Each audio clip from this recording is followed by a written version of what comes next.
로마서 6장 1절로 11절 말씀을 제가 봉독해 올리겠습니다. 그런즉 우리가 무슨 말을 하리요? 은혜를 더하게 하려고 죄에 거하겠느냐?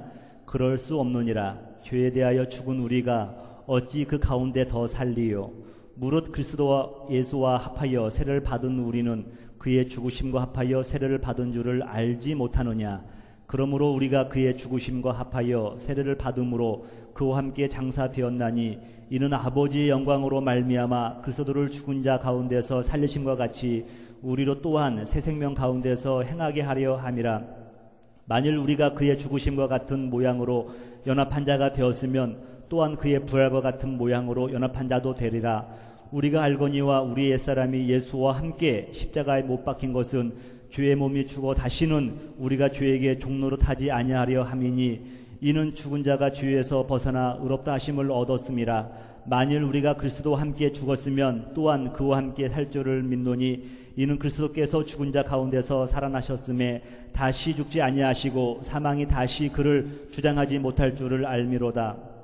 그가 죽으심은 죄에 대하여 단번에 죽으심이요 그가 살아계심은 하나님께 대하여 살아계심이니 이와 같이 너희도 너희 자신을 죄에 대하여 죽은 자요 그리스도 예수 안에서 하나님께 대하여 살아있는 자로 여길지어다. 아멘.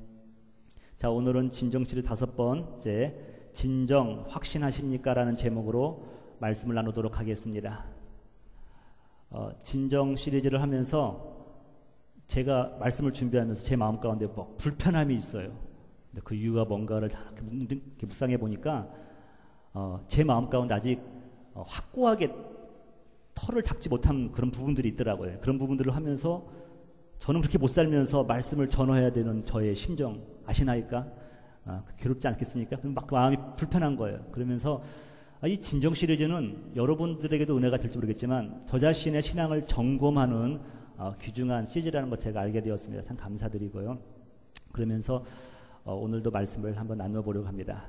여러분 생뚱맞으면서도 여러분 가장 중요한 질문을 여러분에게 한번 드려보겠습니다. 여러분들이 오늘 만약 하나님께서 여러분의 영혼을 부르신다고 한다면 여러분은 하나님 나라에 들어갈 수가 있겠습니까? 여러분 스스로 한번 물어보세요. 하나님께서 내 인생의 연수가 끝나고 오늘 나를 부르신다고 하더라도 나는 하나님 나라에 들어갈 수 있는가? 들어갈 수 있다고 한다면은 그렇다면 그 근거는 무엇입니까? 이유는 무엇입니까? 여러분 이 질문은요 믿는 성도들에게서 늘 끊임없이 던져져야 되고 그 답을 가지고 있어야 되는 것입니다. 이것을 다른 말로 하면요 구원의 확신이라고 생각합니다. 여러분 근데 저도 목사지만 순간순간마다요 어려움이 닥치면 저도 모르게 자꾸 흔들려요. 내가 구원받은 사람인가? 나는 거듭난 사람인가? 내가 중생을 해서 또 거룩함을 향해 나가고 있는 것인가? 저 스스로에게 질문을 많이 던집니다. 그러면서 우리 구원의 확신이 가끔 흔들릴 때가 있는데 그 이유가 무엇인가를 한번 곰곰이 생각을 해봤어요. 여러 가지가 있는데 첫 번째가 뭐냐면 이런 것 같아요, 여러분. 구원론에 대해서 잘못 알고 있으면요 흔들리기 쉽다는 겁니다. 예를 들어서 구원의 확신이 나의 열심과 나의 감정에 근거했다고 한다면요 구원의 확신이 흔들리기가 쉬워요. 여러분들보다 죄송합니다만 한국에 계신 성도님들이 신앙생활은 더 열심히 하는 것 같아요. 보기에는. 그분들은요 일주일 내내 7일 동안 새벽 예배도 빠짐없이 나가고요 3일 예배, 금요 철야 예배 모두 열심히 나갑니다. 여러분 근데 만약에 횟수가 많다, 예배 교회 나가는 횟수가 많은 것이 내가 구원받은 것의 그 확신에 대한 근거라고 한다면요 예를 들어서 내가 몸이 불편해서 여러 사정이 있어서 여의치 못해서 나가지 못한다고 한다면요 그 구원의 확신은 흔들릴 수밖에 없는 거예요. 구원은 그렇게 나의 열심과 나의 열정과 다 필요한 겁니다. 근데 그것에 근거를 하고 있지 않다는 것이죠. 또 하나는 뭐냐면요 이렇게 생각해 봤어요. 우스갯소리인데 한국에서 목회를 굉장히 잘하시는 큰 교회를 하시는 목사님이신데 신학교에 오셔서 그분이 그런 얘기를 하는 거예요. 목회 경험을 얘기하시는데 이렇게 말해요. 신학생들이니까 제군들이요 목회를 오래 하다 보니까 느끼는 게 하나 있냐면 뭐냐면 성도들이나 동역자들이나 직분자들이요 기분 나쁘면은 천국도 가기 싫어하더라는 겁니다. 그 얘기를 하는 거예요. 그러면서 교육자들과도 관계도 잘하고, 여러분 교육자들끼리 친했다가도 말 한두 마디 잘못하면은 평생 또 이렇게 이렇게 원수가 될 수도 있잖아요. 그러면서 기분 나쁘면은, 저도 생각해보니까 맞는 것 같아요. 기분 나쁘면 아무리 좋은 메시지도 들어올 수가 없죠. 그러면서 혹시 여러분에게 묻습니다. 혹시 저 때문에 여러분 기분 상한이 있다고 한다면 여러분 다 그래도 천국은 가시기 바랍니다. 저 때문에 천국까지 포기하지 마시고. 그렇죠, 여러분. 근데 오늘 제가 말하고 싶은 건 뭐냐면요. 왜 우리의 구원 확신이 흔들리는 것인가? 오늘 제가 여러분과 나누고 싶은 주제입니다. 뭐냐면 죄의 문제 때문에 그래요. 여러분, 구원 받은 사람은 죄를 지을 수 있습니까? 없습니까? 많은 사람들이 이런 문제 때문에 헷갈리는 거예요. 여러분, 구원 받은 사람이 다른 성도님의 뒷얘기를 모여서 할 수 있을까요? 없을까요? 할 수 있어. 자연스럽게 말할 수 할까? 자신감 있게. 여러분, 구원 받은 하나님의 자녀가요, 사랑하는 사람들에게 무례히 굴 수 있을까요? 없을까요? 굴지 않으면 좋은데 무례하게 할 수도 있다는 겁니다. 그런데 여러분, 우리가 그렇게 하고 나면요, 마음에 길트를 느끼는 거예요. 그러면서 내가 구원 받은 사람인가? 내가 구원 받은 사람인데 왜 이렇게 나는 아직도 성령의 열매가 부족한가? 여기에 대해서 여러분들을 갈등을 하시지 않습니까? 그러면서 우리의 구원의 확신이 흔들릴 때가 참 많이 있다는 것입니다. 여러분, 결론부터 말씀드린다고 한다면요, 이런 거예요. 구원 받은 사람도 여러분 잠시 죄 가운데 빠질 수 있다는 겁니다. 죄를 범할 수 있다는 거예요. 성경 어디를 보더라도 구원받은 하나님의 자녀가, 하나님의 백성들이 죄를 짓지 않는다라고 말한 적은 성경에는 어느 곳도 없습니다. 여러분, 그렇다고 해서 우리가 그 하나님의 말씀, 성경에서는 하나님 자녀들이 죄를 짓지 않는다라고 하니까요, 그걸 악용할 수가 있겠습니까? 로마서 그 6장 5장 20절에 보니까 이런 말이 있어요. 뭐라고 했냐면 죄가 더한 곳에 은혜가 더욱 크니라 그랬어요. 죄가 더한 곳에. 여러분, 큰 죄를 지은 사람이 용서를 받으면 은혜가 더 크겠죠. 그럼 로마서 5장 20절에 말씀이 있어요. 그래서 사람들이 착각한단 말이에요. 내가 큰 죄를 지으면 더 큰 은혜를 경험할 수 있구나. 그런 착각을 하고 있죠. 저는 모태신앙입니다. 그 모태신앙의 그 비극이 뭐냐면요, 이렇게 컨버션이라고 나요. 이렇게 회심의 그런 것들이 미약해요. 왜냐하면 나면서부터, 어린아이 때부터 교회 다니면서 신앙생활을 한 거죠. 다른 말로 하면 하나님의 큰 둘레를 떠나본 적도 없고요. 그 범위 내에서 방황을 하도 그 범위 내에서 방황을 하고, 여기서 이제 다른 말로 하면, 세상적으로 말하면 세상의 막장을, 그런 경험을 잘 해보지 못한 겁니다.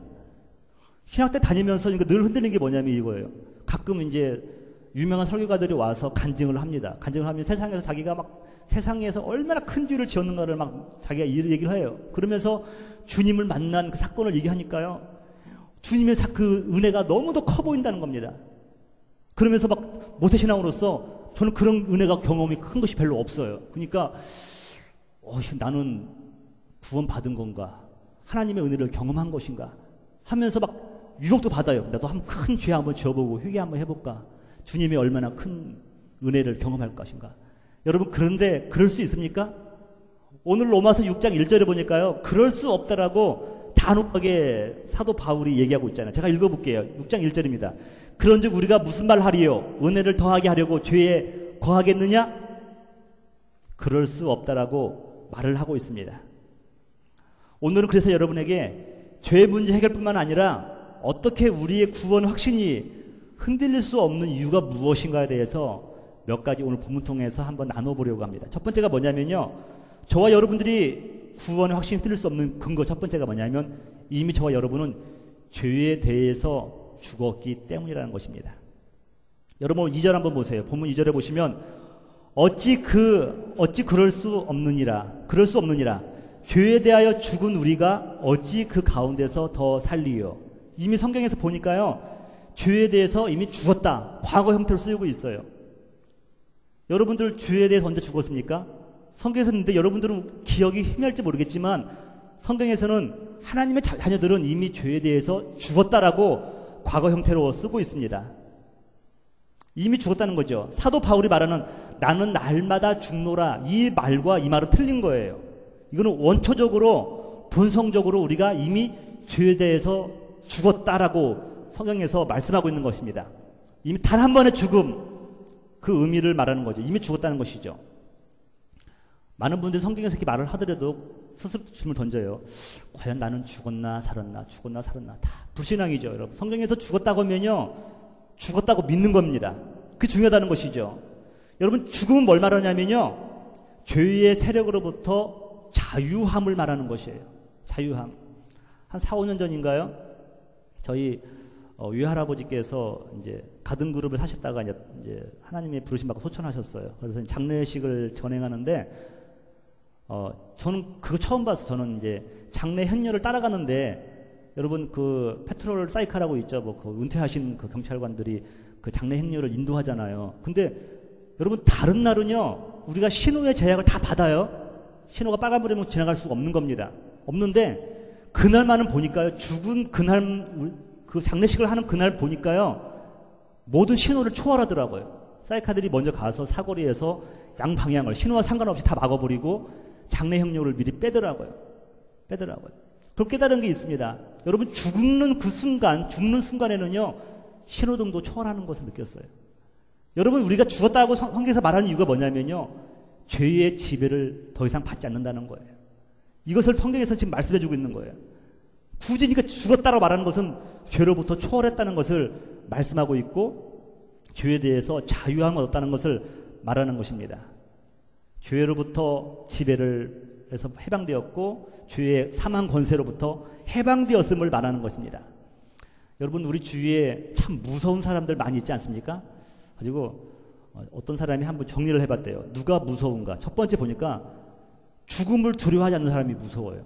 여러분 싸울 때도 죽음을 두려워하지 않는 사람이랑은요 싸우지 마세요, 여러분. 죽기 살기를 덤벼드는 이길 수가 없어요. 여러분 한국에 막 보스들 보잖아요. 김태촌 씨라든가 이런 분들 보면 큰 사람들이 없어요. 다 자그마한 사람들인데 죽음을 두려워하지 않는 거죠. 그거 누가 당연하겠습니까?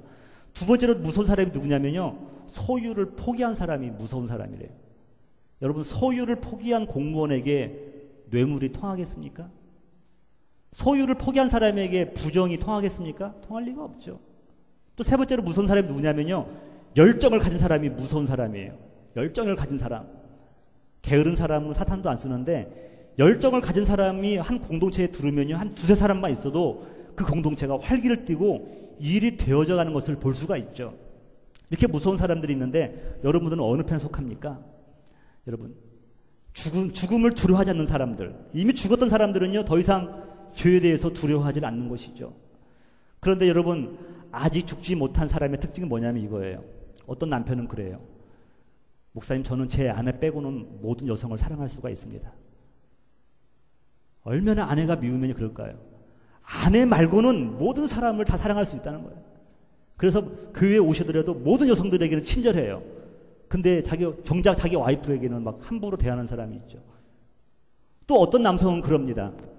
목사님 저는요 제 아내 빼고 모든 사람을 다 사랑할 수 있고요. 또 아내도 그렇죠. 어떤 아내는 그래요. 목사님 저는 저의 시집 식구 빼고 전부 다 사랑할 수 있습니다. 그렇잖아요 여러분. 시집 식구를 빼놓고 다 사랑할 수 있다는 거예요. 그 이유가 뭘까요 여러분? 왜 아내 빼고 왜 시집 식구 빼고 이런 말을 할까? 생각해보니까 아직도 우리가 죄에 대해서 죽었다는 것을요 인정하지 못하는 거예요. 그렇기 때문에 여전히 나의 자아가 살아있는 것이죠. 근데 성경에서는 분명히 말하고 있어요. 그냥 선포해버렸어요. 우리는 이미 죽었다. 죄에 대해서 죽은 존재라고 말씀하고 있는 겁니다.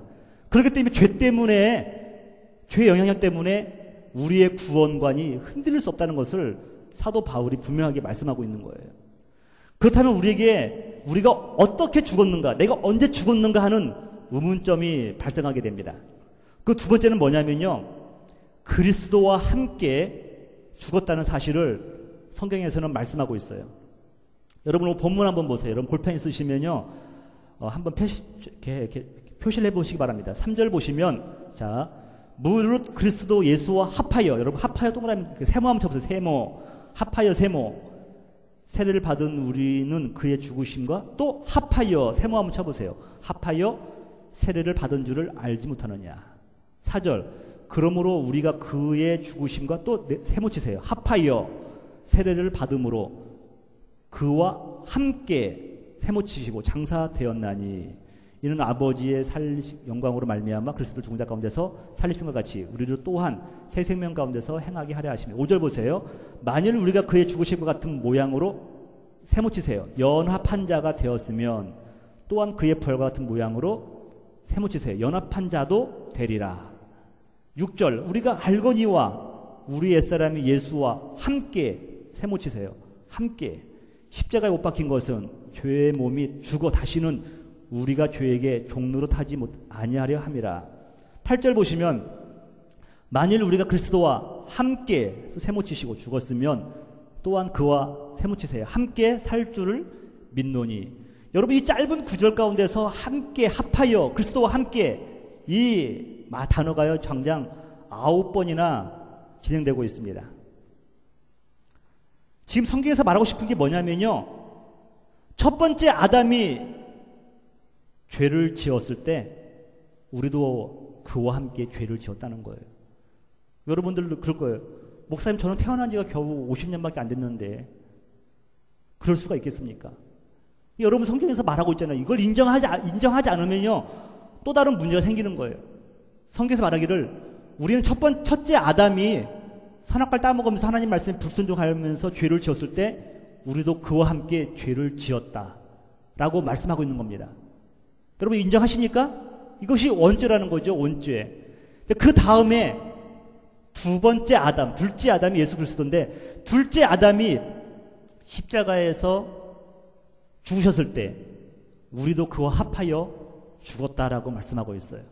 여러분 첫 번째 아담이 범죄했을 때 내가 범죄한 걸 인정한 사람은요 둘째 아담이 십자가에서 죽었을 때 내가 또 죽었다는 것을 인정할 수가 있는 거예요. 여러분 인정하십니까? 성경에서 말씀하고 있는데 인정할 거 말고 뭐가 있어요? 여러분 받아들여야 되죠. 복음이에요. 이거는요. 죽었다는 거, 죽고 예수 그리스도와 함께 또 죽었다는 것을 성경에서는 확실하게 말씀하고 있습니다. 여러분 오늘 본문에 보니까요 세례는 옛사람의 장례식이라고 그랬어요. 여러분들은 세례를 다 받은 줄 믿습니다. 다른 말로 하면 우리는 이미 옛사람을 다 장례식을 치른 사람들이에요. 여러분 여기서 말하는 세례라는 것은요 물을 뿌리는 그 물 세례를 말하는 것이 아닙니다. 성령 세례를 받아야 되는 거죠. 성령 세례를 받으면서 성령께서 역사하시기를 내 마음 가운데 재성아 너는 옛사람은 죽고 그리스도와 함께 새 사람으로 거듭났다. 그런 확증을 주시는 거죠. 신학대학을 입학하려고 하면요 다른 것도 많이 있는데 성적은 조금 여러분 달다시피 좀 점수가 낮아도 돼요. 믿음으로 가니까요. 근데 필요한 자격 조건 중에 하나가 뭐냐면요 세례를 받은 자야 합니다. 신학대학은 세례를 받은 자가 일만 갈 수가 있어요. 당연하겠죠. 주종이 되겠다고 하는데 세례를 안 받은 사람이 어디 갈 수가 있겠습니까?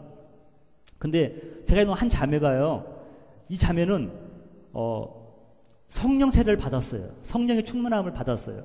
성령이 임한다는 것이 무엇인지도 알고 성령이 임하셨을 때 자기의 죄성을 발견하고 예수 그리스도를 영접함을 통하여서 자기가 의로워졌다는 것도 그가 믿었어요. 여러분 이게 생명사세를 받은 거잖아요. 근데 문제가 뭐냐면 물세례를 안 받은 거예요. 물세례를 안 받은 거예요. 그럼 이 자매가 신학대학에 갈 자격이 있습니까? 없습니까? 예? 결론은 뭐냐면 빨리 이제 목사님이 간접적으로 해가지고 그 세례 공부 시켜가지고 교회에서 세례를 받게 하고 이제 신학대학을 갈 수가 있었죠. 좋은 자료가 여러분 작년에 우리 김성년 목사님 오셔서 이렇게 말씀하실 때 반주하던 자매가 그 자매예요. 자기는 성령 세례를 먼저 받고 물 세례를 받았다는 거예요. 여기서 예수 그리스도와 합하여 세례로 내가 장례되었다라고 말하는 것은 뭐냐면요 내가 성령 세례로 말미암아 죄임을 깨닫고 예수 그리스도와 함께 죽었다는 것을 인정하는 것을 말하는 것입니다. 그래서 성령 세례만이 우리를 새 사람으로 만들 수가 있고요 거듭난 사람으로 만들 수가 있다는 것이에요. 그래서 로마서 8장 16절에 보니까 이렇게 말하고 있어요. 성령이 친히 우리 영으로 더불어 우리가 하나님의 자녀인 것을 증거하신다. 성령께서는요 지금도 말씀하시는 거예요. 너는 하나님의 자녀야. 너는 첫 번째 아담이 죽었을 때 너는 죄를 범했을 때 너는 죄를 범하였지만 둘째 아담이 십자가 죽었을 때 너는 죽었어. 그래서 너는 이미 장사된 바야. 옛사람은 죽었어. 이러니까 계속해서 증거를 하는 거죠. 확증을 주시는 거죠. 그래서 여러분들 깨달은 게 뭐냐면요. 신앙생활을 하면서 자기 신앙을 자꾸 증명하려고 하시면 할수록 여러분 실패할 확률이 많습니다. 자기 신앙은 증명하는 것이 아니에요. 자기 신앙은요, 믿는 것이에요. 믿음은 그래서 선물이라는 겁니다. 믿는 것이죠. 내가 그리스도 안에서 죽었구나 선포하는 순간요, 우리는 이제 죄의 지배로부터 자유로울 수가 있다는 것입니다. 여러분 언제 죽었는가? 예수 그리스도와 함께 여러분들이 십자가에서 여러분 죽으신 걸 믿으시기 바랍니다. 우리 옛사람이 이미 죽었어요. 그냥 성경에 선포하고 있는 거예요. 마지막으로는요, 세 번째가 뭐냐면 이제는 우리의 구원의 확신이 흔들릴 수 없는 근거, 세 번째가 뭐냐면 예수와 함께 살아났기 때문입니다. 예수 그리스도와 함께 살아났기 때문에 흔들리지 않는다는 것이에요. 여러분 본문 11절 한번 보세요. 이와 같이 너희도 너희 자신을 죄에 대해서는 죽은 자요 그리스도 예수 안에서 하나님께 대하여 살아있는 자로 여길지어다라고 표현하고 있습니다. 이것이 우리의 구원이 더 이상 흔들릴 수 없는 근거를 말하고 있는 거예요. 여러분 우리의 현실을 보세요. 죄에 대해서는 죽었다고 하지만 여전히 우리는 죄 가운데 관여할 수도 있고요. 죄 가운데 우리 머물 수도 있고 오늘도 죄를 지을 수도 있고 내일로 지을 수가 있다는 겁니다. 하나님의 자녀로서 우리는 이미 옛사람이 죽었다고 했는데 그렇다고 한다면 우리가 죄와 분리된 삶을 살고 있습니까? 분리된 삶을 살고 있다고 자신 있게 말할 수 있는 사람은 거의 없을 거예요.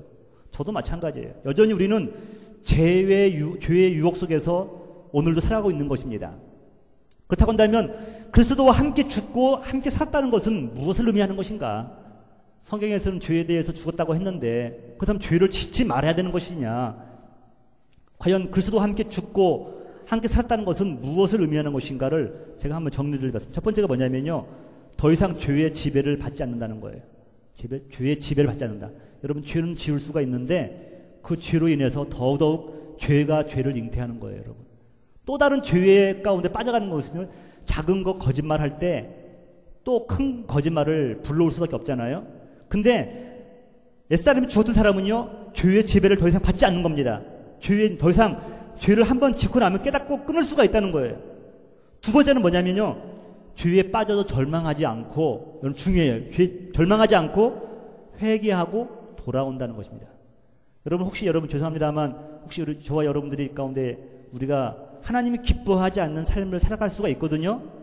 그러면 오늘 이 순간 중요한 게 뭐냐면요, 이 순간 돌아서면 되는 거예요. 너무 낙심도 하지 마시고 인정하시고 오늘 이 순간 내가요 회개하고 돌아서는 순간요 우리는 죄로부터 지배를 받지 않고 멀어질 수 있다는 것입니다. 또 세 번째가 뭐냐면요, 서로 잠시 죄에 빠졌다 하더라도 우리의 구원은 흔들리지 않는다는 것을 믿어야 된다는 겁니다. 그 근거가 뭐냐면요, 하나님의 의지적 사랑이에요. 자, 다음 주 수요일 성경 공부 제가 여러분들에게 약간 이제 맛보기를 드리려고 합니다. 혹시나 여러분 중에서 별로 오고 싶지 않다가도 말씀 듣고 올 사람이 있을까 싶어서 그러는 거예요. 여러분,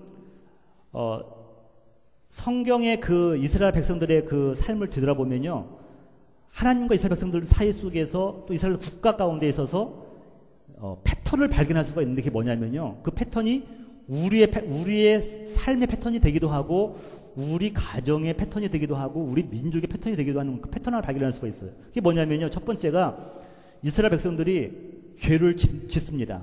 첫 번째 패턴은 하나님 백성들이 죄를 지어요. 두 번째는 하나님께서 그 백성들을 심판하셔요. 세 번째는요, 백성들이 그러면 심판하니까 어떻게 해요? 회개해요. 네 번째는 하나님께서 은혜를 베푸셔서 용서를 해줍니다. 여러분 이게 구약 성경에 전체적으로 보여지는 큰 패러다임이에요. 이 네 가지가 패러다임이죠. 여기서 벗어나질 않아요. 그런데 유독 창세기 1장과 11장에서 또 호세아서를 보니까요, 이 패턴이 약간 바뀌어요. 어떻게 바뀌냐면 먼저 인간이 죄를 짓습니다. 그 다음에 뭐가 따라요? 하나님의 심판이 따르는 건 맞아요. 그 다음에 세 번째가 뭐냐면 인간이 회개를 해야 되는데 인간의 회개가 없어요. 회개가 없고 하나님께서 은혜를 베푸시는 겁니다. 여러분 잘 보세요. 일반적인 패턴은 세 번째가 뭐라고 그랬어요? 사람이 회개하고 하나님의 은혜를 경험해야 되는데 창세기 1장과 11장과 그다음에 호세아 선지자를 보니까 어떤 느낌이냐면 이제 인간의 회개하는 부분이 빠졌다는 거예요. 예를 들어서 아담이 하와의 유혹을 빠져서 하나님의 말씀을 어기고 순종하지 못하고 선악과를 따먹었어요. 죄를 지은 겁니다. 그 다음에 하나님의 심판이 온 거예요. 에덴에서 쫓겨나는 거죠. 쫓겨나는데 쫓겨나는 과정 속에서 아담과 이브가 하나님을 향해서 하나님 창피해요. 옷 만들어주세요. 이렇게 말한 적 없어요. 근데 쫓아내면서 심판하시면서 하나님이 바로 은혜를 뭘 주시냐면 짐승을 잡아서 가죽옷을 입혀 보내는 겁니다. 가인이 아벨을 죽입니다. 죄를 지었죠. 하나님께서 그에게 내려와서 꾸중을 하면서 심판을 합니다. 근데 지금 가인이 회개를 하는 것이 아니라 뭐냐면 두려워하는 거예요. 하나님, 저 형제들이 내가 동생을 죽인 걸 알고 나를 내버려 두지 않을 겁니다. 라고 말을 하죠. 회개한 것이 아니에요, 여러분. 근데 거기서 하나님께서 뭐라고 하시냐면 바로 그 외에 표를 주셔가지고 가인을 죽인 자는 더 큰 7배의 더 큰 벌을 받을 것이라고 말씀을 하시죠. 그러면서 여러분 호세아 선지도 마찬가지예요. 호세아에게 하나님께 말씀하시기를 갑자기 음란한 여인을 맞이하여서 아내로 삼으라는 것입니다. 음란한 자녀를 낳으라는 거예요. 자녀 셋을 낳고 길렀는데요. 여러분 이 음란한 여인이 남편을 버리고 아주 다시 매음굴로 돌아갑니다. 돌아가는 거예요. 그래서 성경 어디를 보더라도 이 고멜이라는 여인이요. 그 호세아를 향해서 여보 내가 잘못했어. 내가 죄송합니다. 죽일려니야. 이렇게 말한 적 없어요. 하나님이 뭐라고 말하냐면 가서 그냥 데리고 오라는 거예요. 그러면서 여러분 보세요. 이게 뭘 말하는 겁니까, 여러분? 이게 의미가 뭐냐면요. 인간이 죄를 짓고 하나님이 심판하시면서 바로 은혜로 넘어가는 것은 뭐냐면 하나님께서 의지적으로 내가 너희를 사랑하겠다는 거예요. 내가 의지적으로 너희의 회개와 상관없이 내가 너희를 그냥 사랑하고 은혜를 베풀겠다고 하는 그런 말입니다. 하나님의 백성이, 구원받은 백성이 잠시 죄에 빠졌을지라도 여러분 구원이 흔들리지 않는 이유가 뭐예요? 나의 행위로 인해서 구원받는 것이 아니라 하나님의 의지적 사랑으로 구원받기 때문에 그렇다는 것을 성경에서 말씀하고 있어요. 여러분 죄 가운데서 우리는 예수님과 떨어져 살 수 없는 관계죠. 죄 가운데서도 죄를 짓지만 여전히 우리는 예수님과 함께 떨어져 살 수 없는 관계입니다. 다만 우리가 범죄를 하고 있을 때 구원받은 자녀가 범죄했을 때 성령님은 탄식하는 거예요. 로마서 8장 26절 보세요. 이와 같이 성령도 우리의 연약함을 도우시나니 우리는 마땅히 기도할 바를 알지 못하나. 여러분 죄 짓고 있을 때 무슨 기도가 나오겠습니까? 오직 성령이 말할 수 없는 탄식으로 우리를 위하여 친히 간구하시느니라. 성령이 떠나신 것이 아니라 우리의 연약함을 아시고요. 우리를 위해서 여전히 간구하고 계시다는 것을 성경에서 말씀하고 있어요. 여러분 물과 기름은 절대로 섞이지가 않습니다. 물과 기름을 아무리 흔들어 놔도요. 시간이 지나면은 섞이는 것이 아니라 물과 기름이 또 나누어지게 되어 있어요. 여러분 예수님과 함께 죽고 산 자는요. 죄 속에서 범벅을 살다 할지라도 하나님의 은혜가 임하면요. 다시 또 죄의 삶과 우리 삶이 구별된다는 것을 성경에서 말씀하고 있어요. 그래서 저와 여러분의 구원은 흔들릴 수 없는 것입니다. 여러분 믿으십니까? 그래서 우리 구원이 흔들릴 수 없는 근거라는 것이에요. 오늘 말씀 마치면서 이젠 더 이상 우리가 죄의 종이 아니라 하나님의 의의 종임을 선포하시기를 주님의 이름으로 축복합니다. 로마서 6장 17절 18절 다 같이 한번 읽겠습니다. 시작. 하나님께 감사하리로다.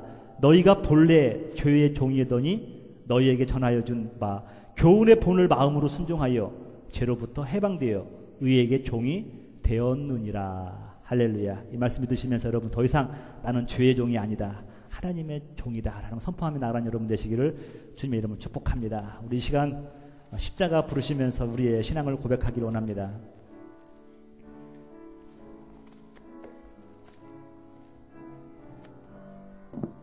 여러분을 한번 이 시간 여러분의 자아를 십자가 내놓기를 원합니다.